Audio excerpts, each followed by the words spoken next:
हमारी दुनिया में जीवन को देखने के उतने ही ढंग हैं जितने कि जीवन हैं।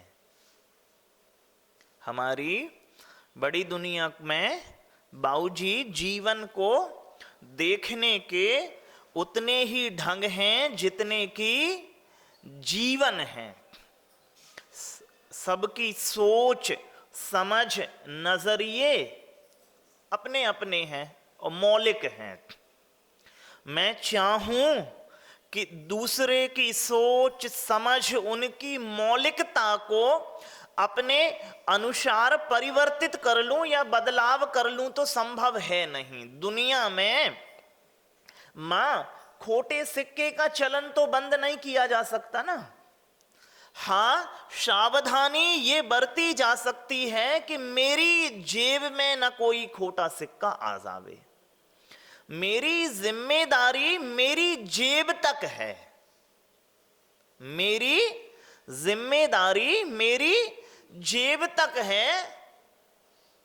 दूसरे की जेबों तक यदि मैं अपनी जिम्मेदारी ले जाऊंगा तो हो सकता है मैं कष्ट पाऊं और कुछ नहीं।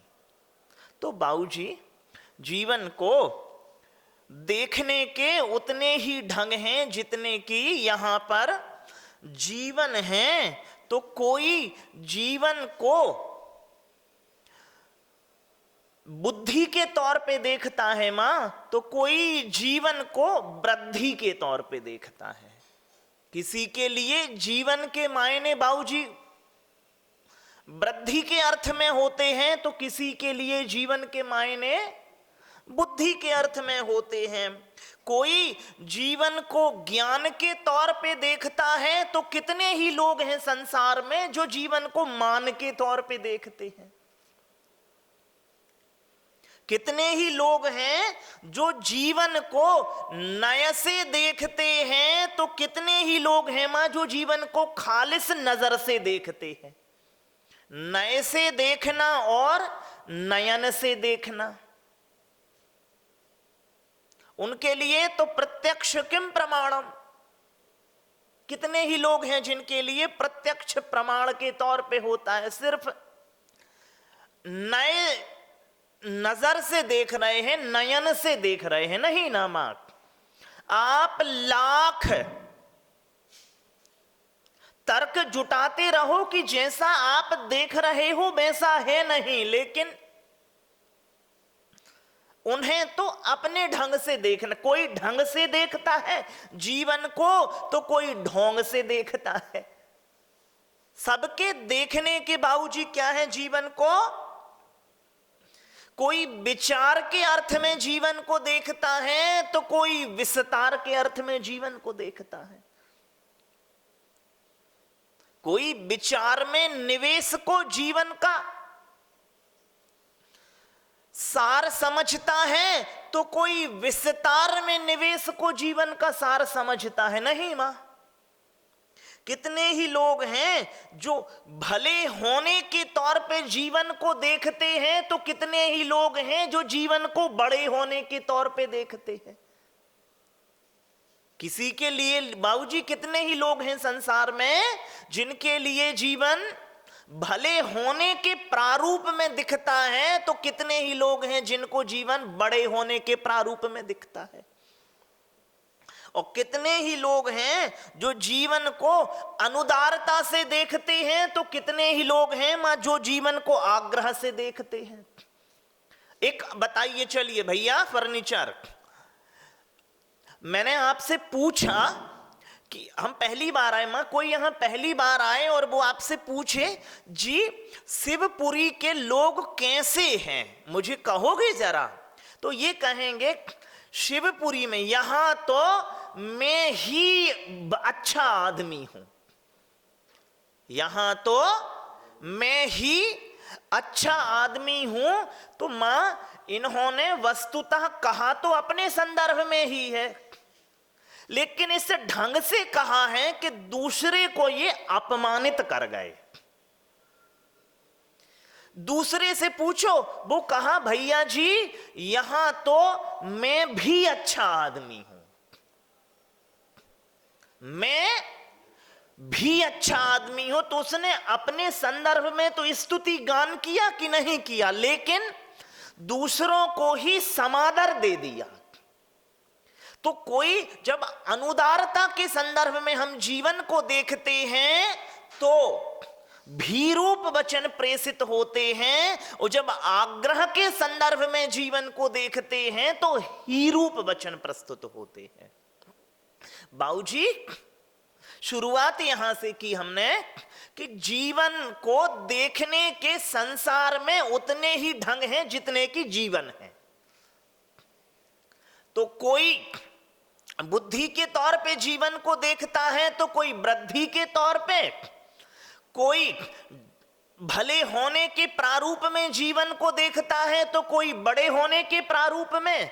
कितने ही लोग हैं जो जीवन को खालिस नजर से देखते हैं, नयन से देखते हैं, तो कितने ही लोग हैं जो जीवन को नए से देखते हैं। कितने ही लोग हैं जो जीवन को आग्रह से देखते हैं, तो कितने ही लोग हैं जो जीवन को अपेक्षाओं से देखते हैं। ढंग से देखते हैं जीवन को तो ढोंग से देखते हैं। तो मां, ये तो जीवन को देखने के ढंग हैं। कोई समस्या के रूप में जीवन को लेता है तो कोई समाधान के रूपन में, कोई आपदा के तौर पे जीवन को देख रहा है तो कोई अवसर के तौर पे देख रहा है। और आपके देखने का ढंग ही आपको परिभाषित करता है कि आखिर आप चीज क्या हो। नहीं मां, सामान्य तौर पे जब हम कहते हैं कि मां बुरी है या भैया अच्छे हैं या भैया बुरे हैं मां बुरी अच्छी हैं, तो ये रंग रूप तो सभी के सगुण ही हैं, चेहरों के प्रारूप। और सामान्य तौर पे हर आदमी का पसीना बास भी नहीं मारता है, तो फिर हम अच्छे और बुरे किस अर्थ में कहते हैं? विचार के प्रारूप में बाबूजी, कि इससे दूर रहना, ये बुरी औरत है या बुरा आदमी है। क्यों? क्योंकि विचार आपको बनाते हैं, जीवन को देखने का ढंग आपको परिभाषित करता है। देखिए मां, मैंने सुना एक गांव में एक भयंकर मोटे राक्षस का उपद्रव था, भयंकर मोटा राक्षस। तो एक लड़का जो कि यात्री ही था उस गांव से होके गुजरा, तो उसने लोगों को दुखी पाया। लड़का पूछता है, जी दुखी क्यों हो? वो इसलिए कि यहां पर बहुत भयंकर मोटा राक्षस रहता है जो हमें दुख देता है। तो वो कहते हैं कि उसका सामना क्यों नहीं करते?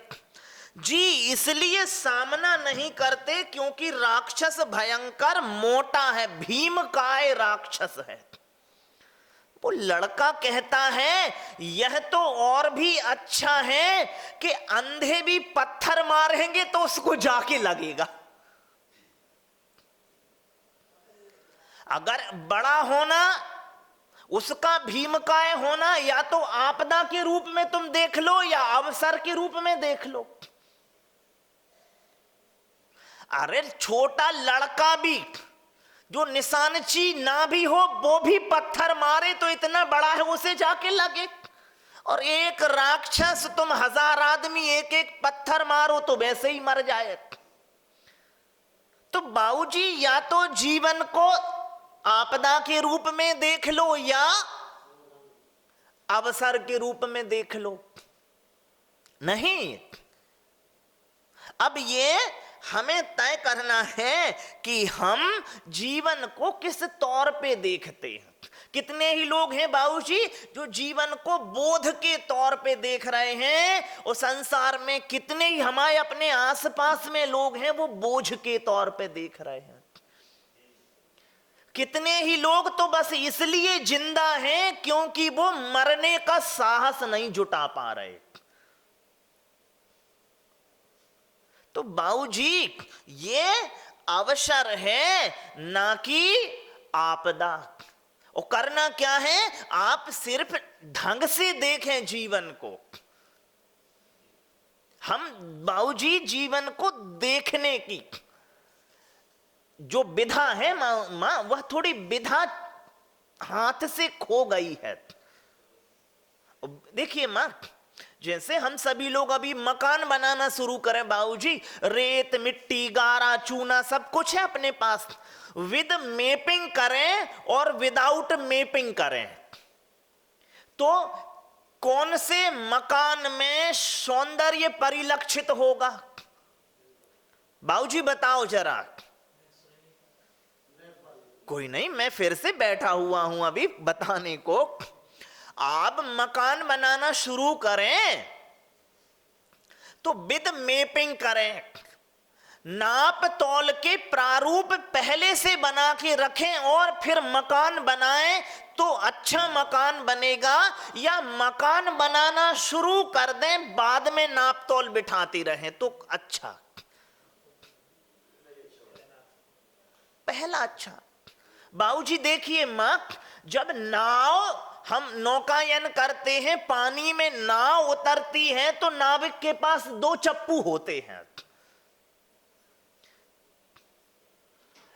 जो नए हैं मां, देखिए जैसे हमारे नयन हैं, आंख है बाबूजी, नयन 180 से कुछ अधिक डिग्री एंगल बना लेते हैं हमारे।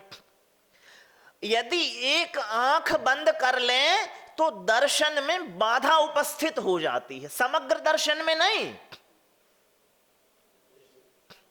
लेकिन एक बड़े तो मां ऐसे ही जैसे दो नए हैं वैसे ही दो नयन हैं देखने के, विधायक और अविधायक। द्रव्य से देख लें या देह से देख लें, आपको सिर्फ देखना है मां कि आप कैसे देख रहे हैं जीवन को। और उतना दुख है नहीं, उतनी चुनौतियां हैं नहीं जितना हम और आप क्या है बाबूजी मान के चल रहे हैं। जीवन को देखने के ढंग हैं। नेपोलियन बोनापार्ट नाम से एक फ्रांस का बड़ा राजा हुआ है। नेपोलियन लाइब्रेरी में बैठा हुआ है, पुस्तकालय में, हम सभी भी यहीं ग्रंथालय में बैठे हुए हैं। तो छोटे कद का आदमी था, उसने ऊपर पुस्तक रखी, उसको निकालने की कोशिश की तो छोटा कद निकाल ना पा रहा। सिपह सलाह सेनापति बाजू में ही खड़ा, खूब लंबे कद का आदमी। तो वो कहता है क्षमा करें महाराज, मेरा कद आपसे ऊंचा है, ये मैं निकाल लेता हूं। वो कहता है जनाब आप मुझसे ऊंचे नहीं लंबे हैं। मां लंबाई होती है वृद्धि का पैमाना, ऊंचाई होती है बुद्धि का पैमाना। आप देखो कि आप बुद्धि से बड़े हो या वृद्धि से बड़े हो। बाबूजी तीर्थंकर भगवानों का जो भी विकास हुआ है वो वृद्धि से नहीं हुआ है, वो बुद्धि से हुआ है। नहीं बाबूजी, ध्यानों की जब स्थिति पढ़ेंगे तो ध्यान है ना, सा वितर्क विचार, फिर अवितर्क विचार, तो हाँ, फिर पृथक वितर्क, फिर पृथक वितर्क विचार। तो मां आप जो सोच रही हैं और बाबूजी जो आप सोच रहे हैं कि वो आपके देहाकृति के वर्धन से कोई भी वृद्धि नहीं होने वाली है। बाइबल के जो बहुत अच्छे कथन हैं बाबूजी, उस कथन में एक ये है कि ईश्वर के राज्य में जब प्रवेश होगा, ईश्वर के राज्य में जब लोगों का प्रवेश होगा तो गिनती पीछे से शुरू होगी। क्यों? क्योंकि जो वृद्धि संपन्न हैं, जिनकी शरीर आदि वृद्धियां हैं, तो वे धक्का मुक्की करके कहां पहुंच गए हैं लाइन में? सबसे आगे। और जो सबसे बुद्धि संपन्न आदमी हैं वो कहां लगे हैं? पीछे। ठीक है भैया, तुम और आ जाओ, तुम और आ जाओ, तुम और आ जाओ। इतनी उदारता कौन दिखाता है? बुद्धि वाला, वृद्धि वाला नहीं दिखाता। तो जितने भी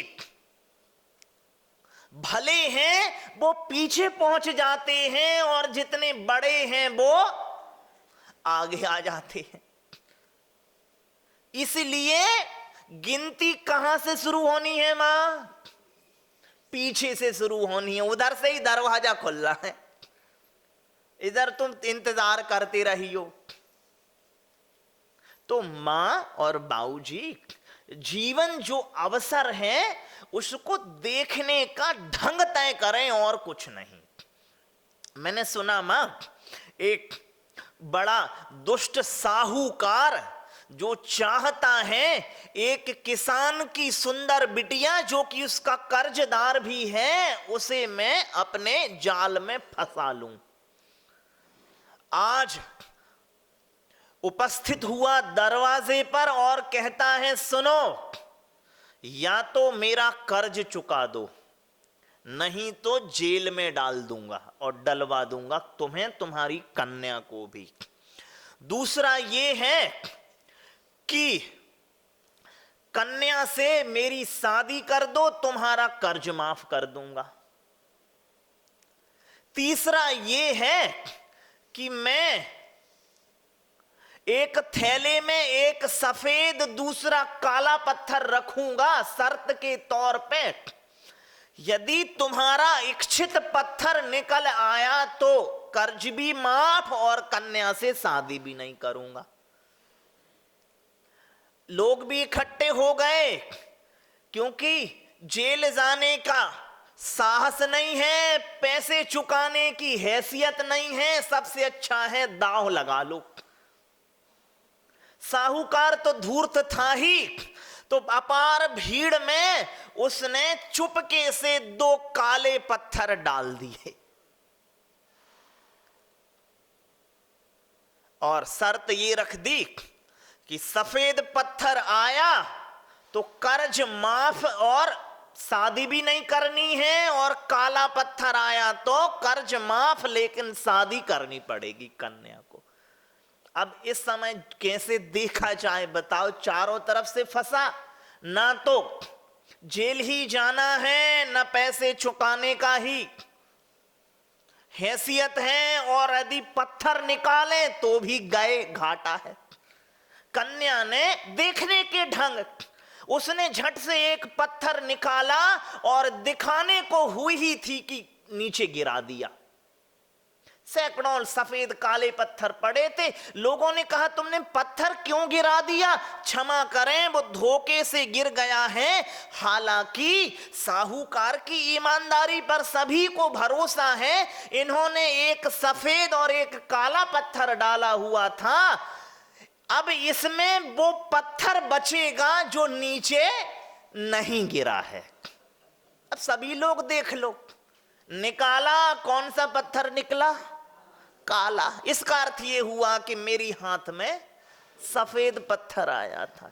तो मां, ये तो जीवन को देखने के ढंग है, आपदा नहीं है।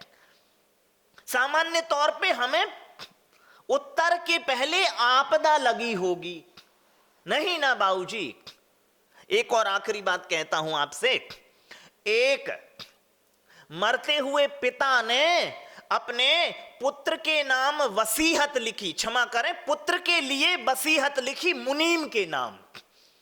और वसीहत ये लिखी मां कि मुनीम जी, जब मेरा लड़का 18 साल का हो जावे तो मुनीम जी जो चाहे वो मेरे लड़के को दे दिया जावे। मुनीम जी के हाथ तो लॉटरी लग गई। जहां करोड़ रुपया का व्यापार था, तो मुनीम जी ने 18 साल दिन दूनी रात चौगनी मेहनत करके अरब रुपया का कर लिया मंदे जमाने में। और आज लड़का 18 साल का हुआ तो मुनीम जी कहते हैं, देखो बेटा ये तुम्हारे पिता की वसीयत है कि मुनीम जी जो चाहें वो लड़के को दे दिया जावे। तो मैं चाहता हूं ये चंद रुपए तुम ले जाओ और जिस घर में तुम अपनी मां के साथ रहते हो वो। लड़का सोचता है मेरे पिता संसार के मूर्ख आदमी थे, अरे तभी मेरे नाम वसीयत लिखते तो करोड़ रुपया आता, अब तो 1000 भी नहीं आए। वो 2-4-10 वकीलों से मिला कि कुछ हो सकता है, उन्होंने पढ़ा नहीं भाई वसीयत लिखी है, मुनीम जी जो चाहे वो लड़के को दे दिया जावे। अपने पिता को कोसता हुआ वो लड़का माथा पीटता है। बाबूजी, वहां से एक सेवानिवृत्त न्यायाधीश गुजर रहा था, वो कहता है क्यों रोते हो बेटे? जी बाबूजी इस अर्थ में रोता हूं। दिखाओ जरा वसीयत। देखी, अरे सुन, तेरे बाप जैसा समझदार मैंने नहीं देखा। क्यों कर, चलो बाद में मिलते हैं। उसने अपील की, हियरिंग शुरू हुई, मुनीम प्रस्तुत हुए। जी मुनीम जी, अरबों रुपए का व्यापार है। जी महोदय, दैव योग से है ही। तो ये बताओ इसमें क्या लिखा है? इसमें जे लिखा है मुनीम जी जो चाहे वो लड़के को दे दिया जावे। तो ये बताओ तुम लड़के को क्या देना चाहते हो? जी ये देना चाहते हैं। और तुम अपने लिए क्या चाहते हो? जी ये चाहते हैं। तो ये लिस्ट बना ली कि मुनीम जी जे चाहते हैं और लड़का क्यों जे चाहते हैं। अब फिर से वसीयत पढ़ी जाए, मुनीम जी जो चाहें। मुनीम जी क्या चाह रहे थे? पूरा व्यापार, घर परिवार, मुनीम जी जो चाहे वो लड़के को दे दिया जाए। तो मां, ये तो जीवन को देखने के ढंग हैं। या आपदा भी देख लो और अवसर भी देख लो, समस्या और समाधान सब देख लो। समस्या देखोगी तो आर्त रौद्र ध्यान होगा, समाधान देखोगी तो धर्म ध्यान बना रहेगा। ये आपको देखना है। और जीवन में जितने जीवन हैं उतने जीवन को देखने के ढंग हैं। तो मैं निवेदन करूंगा मां कि अवसर देखें, आपदा नहीं। क्योंकि जीवन, पंक्ति फिर से दोहरा लें, दौल समझ सुत, दौल समझ सुन, चेत सयाने काल वृथा मत खोबे, यह नर भव फिर मिलन कठिन है जो सम्यक नहीं होबे। तो इसे अवसर देखें जीवन को, आपदा नहीं। बोलिए पूज्य मंगलानंद सागर जी, मंगल सागर मुनि महाराज की जय।